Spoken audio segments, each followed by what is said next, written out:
एक बार प्रेम से बोलिए माता सीता की जय, प्रभु श्री राम की जय। नमस्कार। आज मैं एक बहुत ही धार्मिक कहानी सुनाऊंगी जो सीता मैया से जुड़ी है। सीता जी ने बनाया भोजन पर खाने कोई नहीं आया। आइए सुनते हैं इस कहानी को। लंकापति रावण के वध के बाद जब अयोध्यापति प्रभु श्री राम की कीर्ति दूर दूर तक फैल रही थी और मर्यादा पुरुषोत्तम कहलाने लगे थे, तब एक दिन महादेव शिव की इच्छा भी मर्यादा पुरुषोत्तम श्री राम से मिलने की हुई। पार्वती जी को संग लेकर महादेव कैलाश पर्वत से उतरकर अयोध्या नगरी के रास्ते पर चल पड़े। भगवान शिव और माँ पार्वती को अयोध्या आया देखकर श्री राम सीता जी बहुत खुश हुए। माता जानकी ने उनका उचित आदर सत्कार किया और स्वयं भोजन बनाने के लिए रसोई में चली गई। इस बीच भगवान शिव ने श्री राम जी से पूछा, आपके सेवक हनुमान जी दिखाई नहीं पड़ रहे हैं। श्री राम बोले, वे बगीचे में हैं। शिव जी ने श्री राम जी से बगीचे में जाने की अनुमति मांगी और पार्वती जी का हाथ थामकर बगीचे में आ गए। बगीचे की खूबसूरती देखकर उनका मन मोहित हो गया। आम के एक घने वृक्ष के नीचे हनुमान जी दिन दुनिया से बेखबर गहरी नींद में सोए थे और एक लय में खराटे से राम नाम की ध्वनि उठ रही थी। चकित होकर शिव जी और माता पार्वती एक दूसरे की ओर देखने लगे। माता पार्वती मुस्कुरा उठी और वृक्ष की डालियों की ओर इशारा किया। राम नाम सुनकर पेड़ की डालियां भी झूमने लगी थी और इनके बीच से भी राम नाम उच्चारित हो रहा था। शिव जी इस राम नाम की धुन में मस्त मगन होकर खुद भी राम राम कहकर नाचने लगे। माता पार्वती जी ने भी अपने पति का अनुसरण किया और अपने कोमल पांव थिरकाने लगी।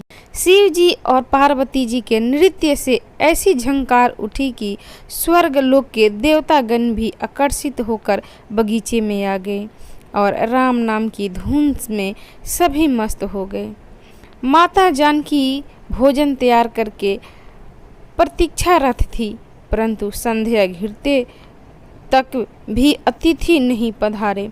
तब अपने देवर लक्ष्मण जी को बगीचे में भेजा। लक्ष्मण जी स्वयं को श्री राम का सेवक ही मानते थे, अतः बगीचे में आकर जब उन्होंने धरती पर स्वर्ग का नज़ारा देखा तो खुद भी राम नाम की धुन में झूम उठे। महल में माता जानकी परेशान हो रही थी कि अभी तक भोजन ग्रहण करने कोई भी नहीं आया। क्यों? उन्होंने श्री राम जी से कहा, भोजन ठंडा हो रहा है, चलिए हम ही जाकर बगीचे में सभी को ले आए।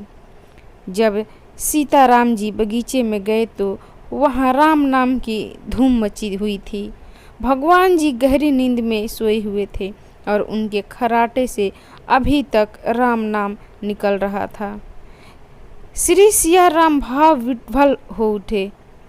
राम जी ने हनुमान जी को नींद से जगाया और प्रेम से उनकी तरफ निहारने लगे।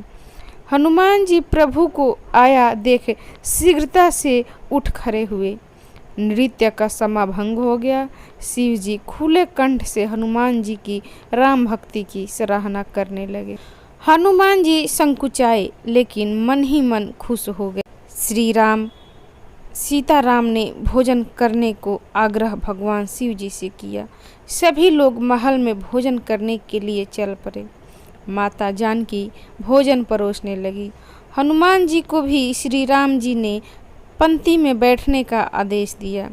हनुमान जी तो बैठ गए, परंतु आदत ऐसी थी कि राम जी के भोजन करने के उपरांत ही सभी लोग भोजन करते थे। आज भी श्री राम के आदेश से पहले भोजन करना पड़ रहा था। माता जानकी हनुमान जी को भोजन परोसती जा रही थी, पर हनुमान का पेट नहीं भर रहा था। सीता जी कुछ समय तक तो उन्हें भोजन परोसती रही, फिर समझ गई इस तरह से हनुमान जी का पेट नहीं भरेगा। उन्होंने तुलसी के एक पत्ते पर राम नाम लिखा और भोजन के साथ ही हनुमान जी को परोस दिया। तुलसी पत्र खाते ही हनुमान जी को संतुष्टि मिली और वह भोजन खाकर उठ खड़े हुए। भगवान शिव ने प्रसन्न होकर हनुमान जी को आशीर्वाद दिया कि आपकी राम भक्ति युगों युगों तक याद की जाएगी और आप संकट मोचन कहलाएंगे। संकट हरे मिटे सब पीरा, जो सुमिरे हनुमत बलबीरा। तो भक्तगण, ये थी बहुत ही मन को शांति प्रदान करने वाली कथा। आपको कैसी लगी? अच्छी लगी तो इसे लाइक करें, शेयर करें, मेरे चैनल को सब्सक्राइब करें। धन्यवाद। एक बार प्रेम से बोलिए माता सीता की जय, भगवान श्री राम की जय।